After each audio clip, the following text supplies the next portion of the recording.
अस्सलाम वालेकुम रहमतुल्लाहि व बरकातुहू।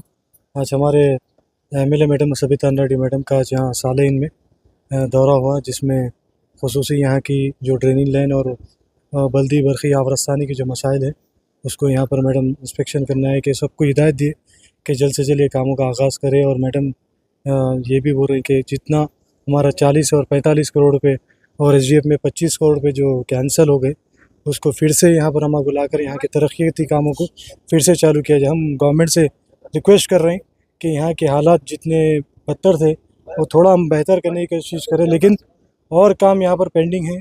जो अगर आप वो फ़ंड अगर हम आपको रिलीज़ कर दिए तो तकरीबन हमारे बस्तियों में जितने भी बल्दी बरखी आबरस्तानी के जितने मसाले पूरे कम हो जाएंगे। लोग आज तकलीफ़ों में है, आज उनके घरों में पानी आ जा रहा, जो ड्रेनेज का गंदगी है, मासूम बच्चे बीमार हैं। तो इसलिए हम गवर्नमेंट से रिक्वेस्ट कर रहे हैं और सदा हमारे नखबी मिल्लत अल्लाह बैरिस्टर सदनी साहब की हिदायत पर। अस्सलाम वालेकुम रहमतुल्लाहि व बरकातुहू। అందరికీ నమస్కారం। జల్పల్లిలో వార్డ్ నెంబర్ 10 ఒకసారి చూద్దామని రావడం జరిగింది. గతంలో కేసీఆర్ ఉన్న 5 సంవత్సరాలలో జల్పల్లి మున్సిపాలిటీకి మొదటి ప్రాధాన్యత ఇచ్చి వాటర్ వర్క్స్కి కానీ, రోడ్స్కి కానీ, డ్రైనేజ్కి కానీ మ్యాక్సిమం ఫండ్స్ అలాట్ చేయడం జరిగింది. వాటర్కి సంబంధించి డ్రింకింగ్ వాటర్ గురించి ప్రతి బస్తీ, ప్రతి గల్లీ, ప్రతి ఇంటికి కనెక్షన్ ఇవ్వాలనేది. ఇంకా ఎక్కడైనా కనెక్షన్ పెండింగ్ ఉంటే వాటన్నిటిని కూడా ఏమని చైర్మన్ గారు ఉన్నారు, ఇక్కడే చైర్మన్ గారు కూడా రిక్వెస్ట్ చేస్తున్నాను, కమిషనర్ గారు ఉన్నారు, ఎక్కడైనా గల్లీలలో ఇంకా పెండింగ్ ఉంటే వాటర్కి సంబంధించి ఇమీడియట్గా ప్రపోజల్ ప్రిపేర్ చేయమని. రెండవది, చాలా వర్క్స్ కంప్లీట్ అయినాయి, ఇంకా కొన్ని వర్క్స్ పెండింగ్ ఉన్నాయి.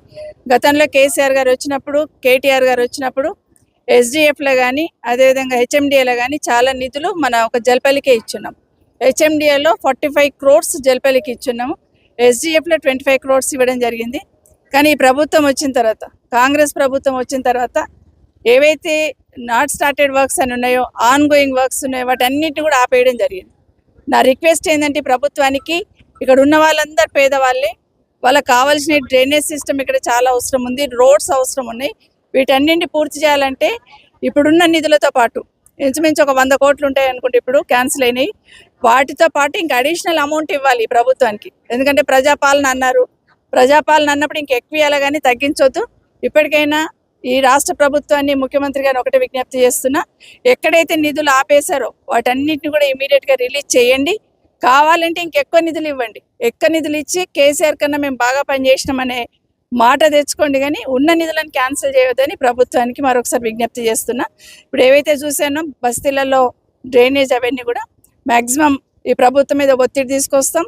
ప్రజల అవసరాలను ఖచ్చితంగా ప్రభుత్వం దృష్టికి తీసుకెళ్తాం. వాటిని పనిచేయించడానికి చొరవ తీసుకోవడం జరుగుతుందని మీ ద్వారా తెలియజేస్తా ఉన్నాను. ఎందుకంటే ఇక్కడ రెక్కాడితే కానీ డొక్కాడని వాళ్ళే, మధ్యతరగతి పేద తరగతి వాళ్ళే ఇక్కడ ఉంటారు.